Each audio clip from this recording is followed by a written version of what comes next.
రెగ్యులర్గా చాలా ఫోన్లు వస్తాయి, వాళ్ళు కంప్లైంట్ చేస్తారు ఏమనంటే మేము భక్తిగా ఉంటాం, విశ్వాసంగా ఉంటాం, మేము చాలా తగ్గించుకుని ఉంటాం, కానీ ఎప్పుడు ఆయన అర్థం చేసుకోవడానికి బాధిస్తాడు, వేధిస్తాడు, తొడల మీద సిగరెట్లు ఎత్తి కాలుస్తాడు, జుట్టు పట్టుకుని లాగుతాడు, అందరి ముందు తనుతాడు, అవమానిస్తాడు, తినే కంచం అలా ఎగరేసి మొఖాన పడతాడు. చెప్పండి అన్నయ్య, నన్ను ఏం చేయమంటారు? విడాకులు ఇచ్చేయమంటారా? కలిసి కాపురం చేయమంటారా?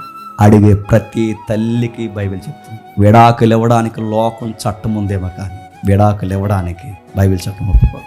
రికార్డ్స్ చెబుతున్నాయి, బైబిల్ రికార్డ్స్ చెప్తున్నాయి, నీకన్నా అందగత్తి మూర్ఖుడికి లోబడి బతికి, నీకన్నా ఉన్నతమైన టార్గెట్స్ ఉన్న తల్లి మూర్ఖుడికి లోబడి బతికి, నీకన్నా చూడ్డానికి, వినడానికి, చెప్పుకోవడానికి, ఒక్క మాట చెప్పాలంటే ఒక్కసారి చూస్తే తనతో స్నేహం చెయ్యాలనిపించే ఒక చక్కటి రూపసి, ఒక్క మాట చెప్పండి, నీకన్నా 1000 రెట్లు గొప్పది అంటే మూర్ఖుడికి లోబడి బతికి. ఈ జనరేషన్లో ఆవిడుంటే హీరోయిన్లు కూడా ఆవిడ ముందు పనికిరారు, ఈ జనరేషన్లో ఆవిడుంటే మిస్ యూనివర్స్ కూడా ఆవిడ ముందు దిగదురిపే, ఈ జనరేషన్లో ఆవిడ ఉంటే ఆవిడ ఒక ఐకాన్ ఫిగర్గా బ్యూటీగా నిలబడు. అలాంటి ఆవిడ భర్తకు లోబడబడుతుంది. ఇంకో మాట చెప్పిన, ఎవడ నీ బోర్డు సలహాలు అయితే మీరు తీసుకోకండి. ఆడి ఎదవ విడాకులు ఇచ్చంటే ఎదవకి విడాకులు ఇచ్చని బైబిల్ చెప్పిందా? బైబిల్ ఏముంది చెప్పిన, స్త్రీలారా మీ భర్తలకు చెప్పండి లోబడి ఉండి. అప్పుడు నువ్వు డాష్ ఎట్టి బ్రాకెట్ ఎట్టి ఎలాంటి భర్తకు లోబడాలి? బ్రాకెట్లు లేవా మా పెద్దమ్మ, బ్రాకెట్లు డాష్ అండి. భర్తలకు లోబడి ఉండడి, డాష్ బ్రాకెట్లు పూరింపు లేదు.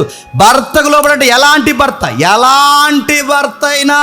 మరి ఈడు ఇలా మమ్మల్ని తినేసి మా కిడ్నీలు అరగొడేస్తుంటే ఈడితో ఎలాగంటే, ఈ చట్టం జోలికి నువ్వు పోవద్దు, కానీ ఒక చట్టం పనిచేస్తుంది, అది కళ్ళు మూసుకుని లేదు. ఆ చట్టం పేరు దైవిక చట్టం. ఆయన జడ్జిమెంట్ అమలు చేస్తాడు. ఈ టైంలో నువ్వు చేయాల్సిన పని ఏంటంటే చెప్పండి, ఓపికగా కాపురం చేయాలి. ఎన్ని సంవత్సరాలు తెలియదు, ఎన్ని నెలలు తెలియదు. ఇప్పుడు నువ్వు చేయాల్సిన పని ఏంటంటే ఓపిక, నిరీక్షణ. అలా కాకుండా ఇప్పుడే దిశ పోలీసులకు ఫోన్ చేస్తాను ఆగన్నాను, ఆడేమంటాడు చెప్పండి, చేసుగా అంటాడా చెప్పండి, చేసుగా 2 నెలలు జైలుకి వెళ్ళేదని ఏమనుకుంటాను. కాపురాలు బాగా ఏడుస్తున్నా ప్రతి తల్లికి, చెల్లికి, నాకు వయసులో పెద్దవారు ప్రతి అక్కకి నేను చెప్తున్న మాట ఏంటంటే, మీ భర్త ఎలా అంటోడైనా చెప్పండి లోపడ. దేవుడు ఎలా జడ్జిమెంట్ ఇస్తాడో చూడండి. వింటాడా? సరే, వినలేదా? ఫేజ్ 1 వాడు ఆర్థికంగా కొడతాడు, ఫేజ్ 2 వాడిని మంచం పట్టిస్తాడు, ఫేజ్ 3 వాడిని ఖాళీ చేసి ఖతం చేస్తాడు. మళ్ళీ వాడు కళ్ళ ముందు వాడికి చూపిస్తూనే ఉంటాడు.